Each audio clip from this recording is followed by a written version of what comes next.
Salam, sizi TV1 ekranlarından salamlayıram. Günün əsas xəbərlərini izləyirsiniz. Azərbaycan Respublikasının Prezidenti İlham Əliyev Estoniya Respublikasının Prezidenti Zati ailələri cənab Alar Karisə təbrik məktubu ünvanlayıb. Dövlət başçısı Estoniya Respublikasının milli bayramı müstəqillik münasibəti ilə həmkarını və Estoniya xalqını öz adından və Azərbaycan xalqı adından səmimi qəlbdən təbrik edib.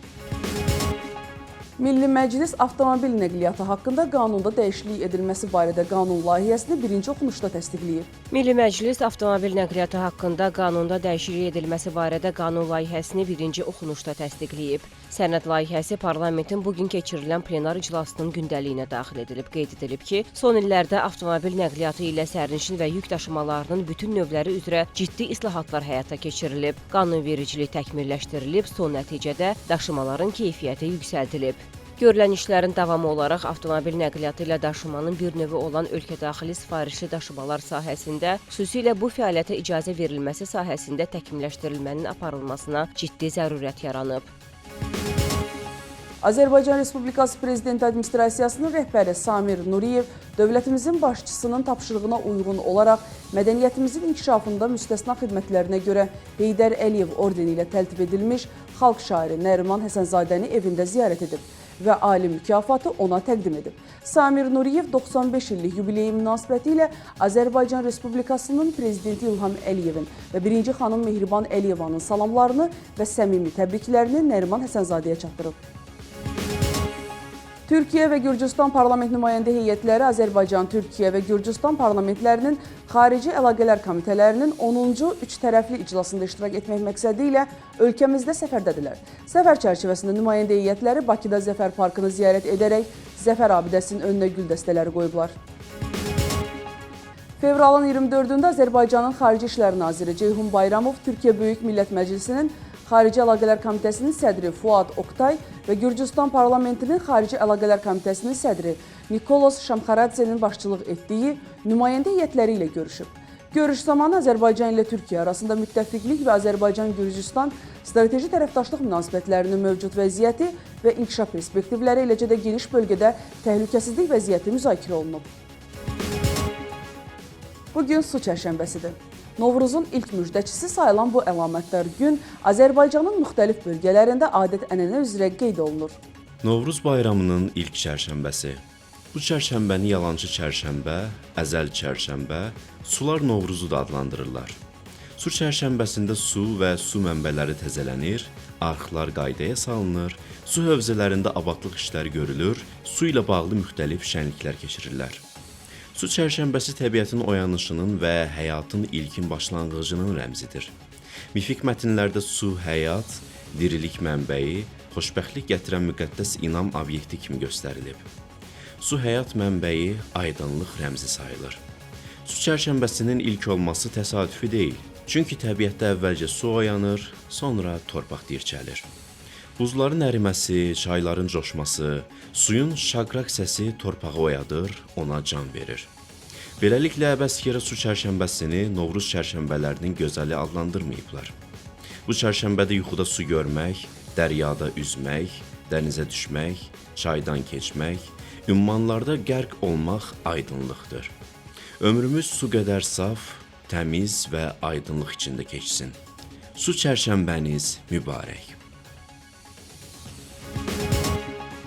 Novruz çərşənbələrində yanğın təhlükəsizliyi qaydalarına dair Fövqəladə Hallar Nazirliyi əhaliyə müraciət ünvanlayıb, həmin müraciəti təqdim edirik. Novruz bayramı ilə əlaqədar aşağıdakı yanğın təhlükəsizliyi qaydalarını bilmək vacibdir. Yandırılan şamlar nəzarətsiz qalmamalıdır. Bayram tonqalı, elektrik naqili, ağac, avtomobil, ev və digər yanar əşyalardan kənar yandırılmalıdır. Tonqalın ətrafına yığışan azyaşlılar mütləq böyüklərin nəzarətində olmalıdır. Tonqal tam sönənədək nəzarətdə saxlanılmalıdır. Geyimin alışmaması, bədənin xəsarət almaması üçün tonqal üzərindən atılarkən ehtiyatlı olmaq lazımdır. Nəzərə alınmalıdır ki, küləkli hava şəraitində tonqal yandırılması xüsusilə təhlükəli hesab olunur. Yadda saxlayın, pirotexniki vasitələrdən istifadə qadağandır. Unutmayın, qaydalara biganəlik həyatımıza təhlükədir. Təhlükə zamanı 112-yə zəng edin. Bakı şəhəri Nəsimi rayonu Moskva prospekti 3007-ci məhəllədə fəaliyyət göstərən Velotrek MMC məxsus ticarət mərkəzində fövqəladə hallar zamanı davranış qaydaları və təxliyə mövzusunda təlim keçirilib. Bakı şəhəri Nəsimi rayonu Moskva prospekti 3007-ci məhəllədə fəaliyyət göstərən Velotrek MMC məxsus ticarət mərkəzində fövqəladə hallar zamanı davranış qaydaları və təxliyə mövzusunda təlim keçirilib. Fövqəladə Hallar Nazirliyinin müvafiq canlı qüvvə və texnikasının cəlb edildiyi təlimin keçirilməsində məqsəd ticarət mərkəzinin əməkdaşlarına fövqəladə hallar, o cümlədən yanğın zamanı davranış qaydalarının aşılanması, habelə bu kimi obyektlərdə mümkün yanğınlar zamanı yanğından mühafizə bölmələrinin fəaliyyətinin daha da təkmilləşdirilməsi olub. Təlimin nəzəri hissəsində Fövqəladə Hallar Nazirliyinin əməkdaşları ticarət mərkəzinin kollektivinə fövqəladə hallar, o cümlədən yanğın zamanı zəruri davranış qaydaları və təxliyə tədbirləri barədə ətraflı məlumat verib. Həmçinin tədbir iştirakçılarına ilkin yanğın söndürmə vasitələrindən istifadə qaydaları əyani şəkildə nümayiş etdirilib, suallar cavablandırılıb. Təlimin praktiki hissəsində şərti yanğın zamanı həyəcan siqnalı verildikdən sonra yanğından mühafizə bölmələri operativ qaydada hadisə yerinə çataraq yanğınla mübarizə tədbirlərinə başlayıblar. Şərti yanğın zamanı təxliyə planına uyğun olaraq vətəndaşların təhlükəsiz əraziyə təxliyəsi həyata keçirilib. Şərti zərər çəkmişlərə ilkin yardım göstərilib və yanğın qısa müddətdə söndürülüb. Uğurla keçən təlimdən sonra əldə edilmiş nəticələr müzakirə olunub, müvafiq tapşırıqlar verilib. Naxçıvanda ötən gün axşam saatlarında 2 kənddə yanğın baş verib. Daha ətraflı sujetdə. Ötən gün ərzində Naxçıvan Muxtar Respublikası Fövqəladə Hallar Nazirliyinin 112 qaynar telefon xəttinə daxil olan zənglər əsasında Nazirliyin yanğından mühafizə bölmələri tərəfindən 2 yanğın hadisəsinə çıxış həyata keçirilib. Şərur rayon Yengicə kəndində ot bağlamalarında, Ordubat rayonu Darkənd kəndində isə quru ot və kolkos sahələrdə yanğın hadisələri baş verib. Görülən təcili və təxirə salınmaz tədbirlər nəticəsində yanğınların daha geniş sahələrə yayılmasının qarşısı alınaraq operativ söndürülməsi təmin edilib. Daxili İşlər Nazirliyinin Baş Dövlət Yol Polisi İdarəsi tərəfindən yol hərəkəti təhlükəsizliyinin təmin edilməsi məqsədi ilə sürücülərə növbət dəfə müraciət olunub. Daxili İşlər Nazirliyinin Baş Dövlət Yol Polisi İdarəsi tərəfindən yol hərəkəti təhlükəsizliyinin təmin edilməsi məqsədi ilə sürücülərə növbət dəfə müraciət olunub. Məlumata əsasən aparılan müşahidələr göstərir ki, bir sıra hallarda Respublika əhəmiyyətli avtomobil yollarında sürücülər tərəfindən qarşıda hərəkət edən nəqliyyat vasitələri ilə təhlükəsiz ara məsafəsi saxlanılmır. Eləcə də nəqliyyat vasitələrinin yolun hərəkət hissəsində yerləşdirilməsi qaydalarına lazımi səviyyədə riayət olunmur. Bu kimi hallar isə yol nəqliyyat hadisələrinin baş vermə riskini əhəmiyyətli dərəcədə artırır.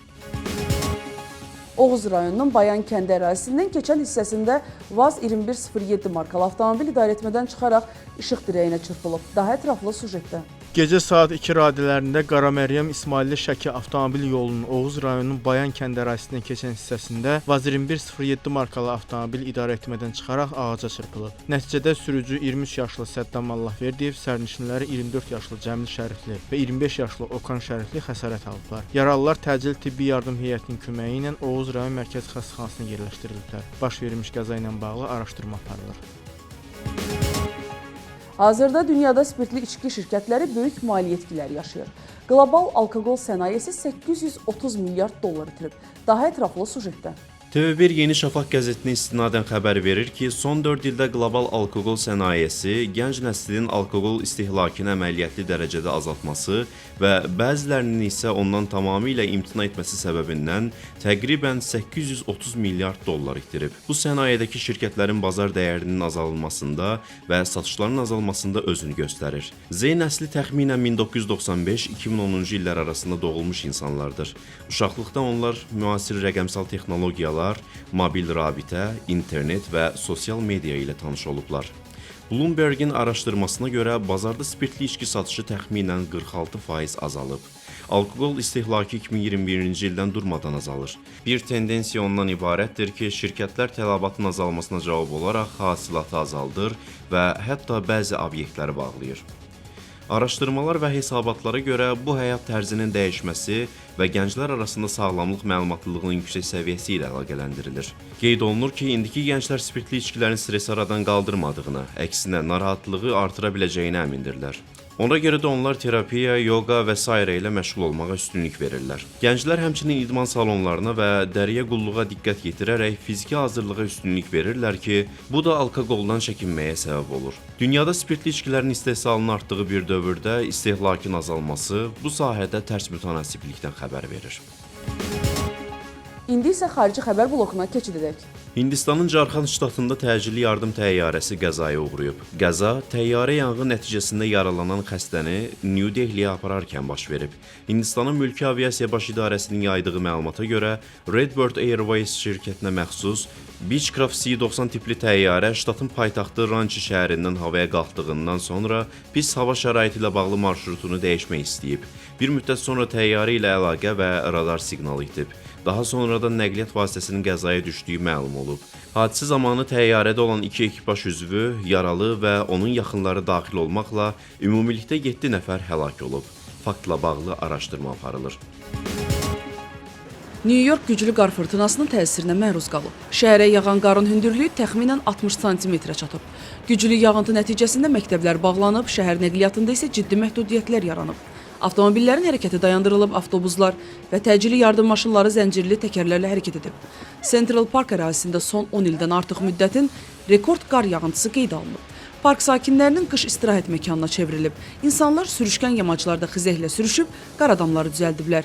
Metropoliten xətlərində gecikmələr yaşanıb, buz bağlayan yollar isə hərəkəti çətinləşdirib.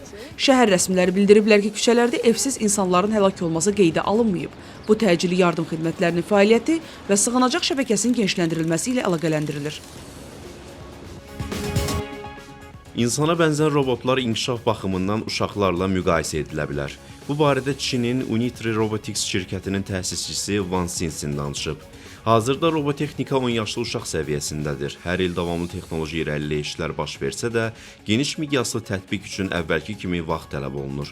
Bunun üçün ən azı 3-5 il lazım olacaq, lakin bu müddət 10 ili keçməyəcək deyə Wang Xinxin bildirib.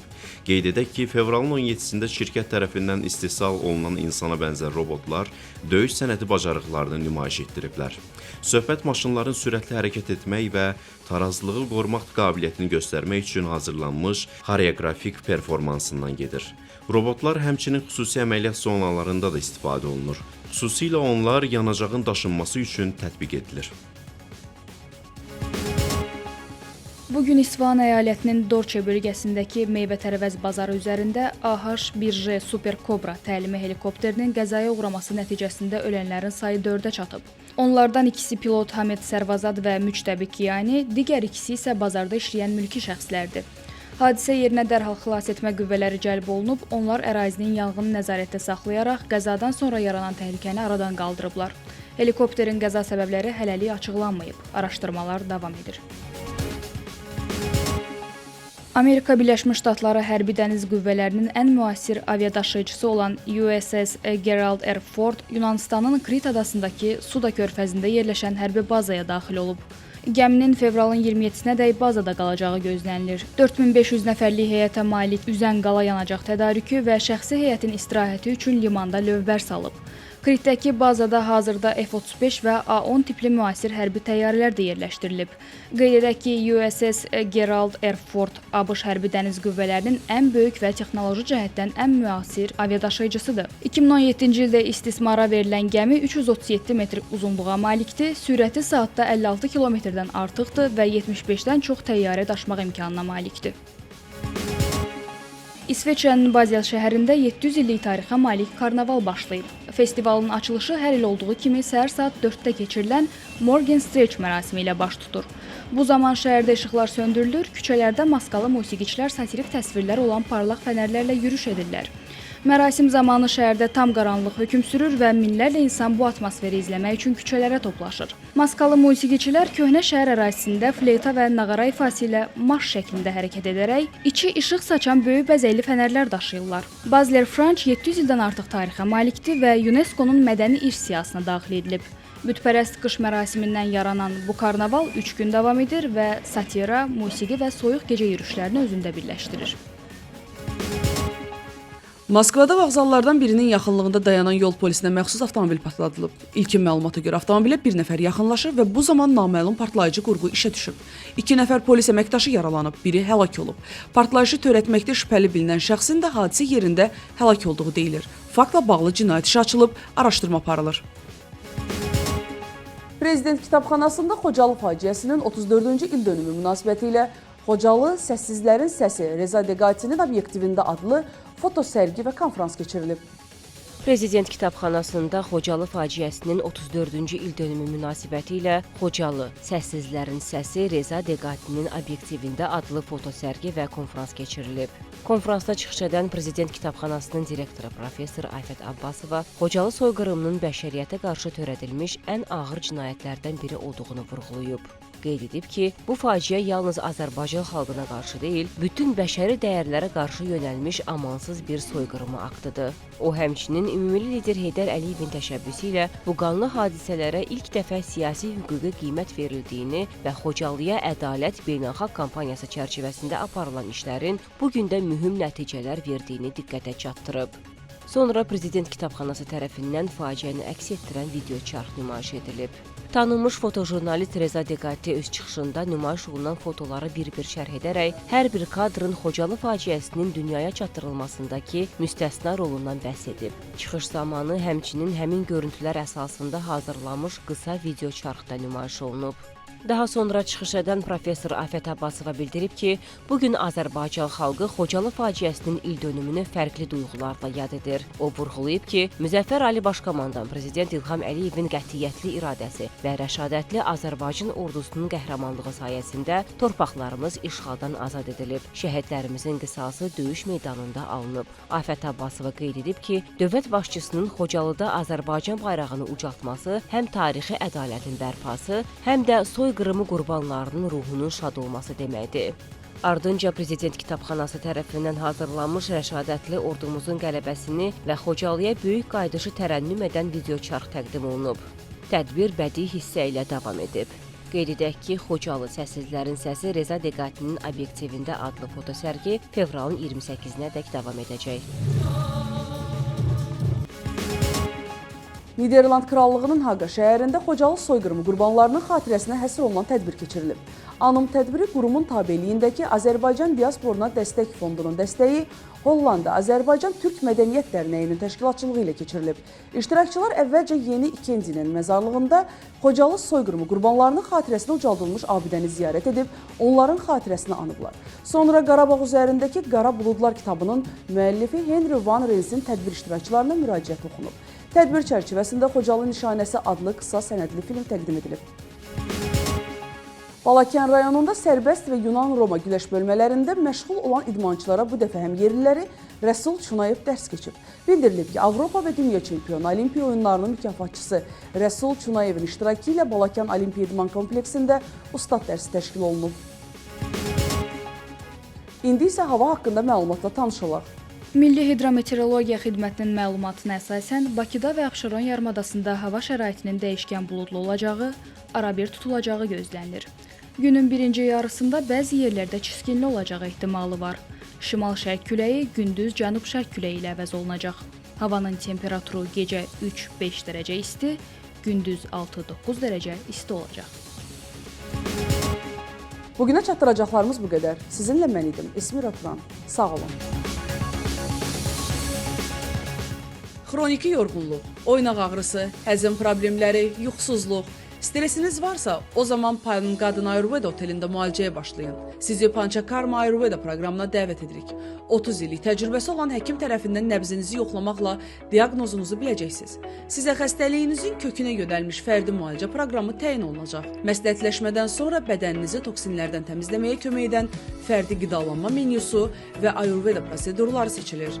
Bu da bədənin cavanlaşmasına və bərpasına kömək edir. Bu sadəcə istirahət deyil, sağlamlığınıza bir sərmayədir. Şri Lanka, Ahangama, Palm Garden Ayurveda Resort.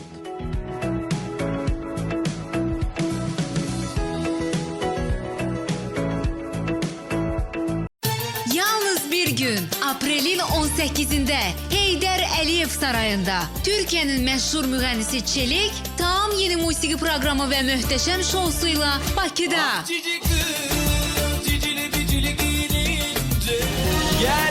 Ritmi hiss et, bu gecəni qaçırma. Biletlər iTicket.azda.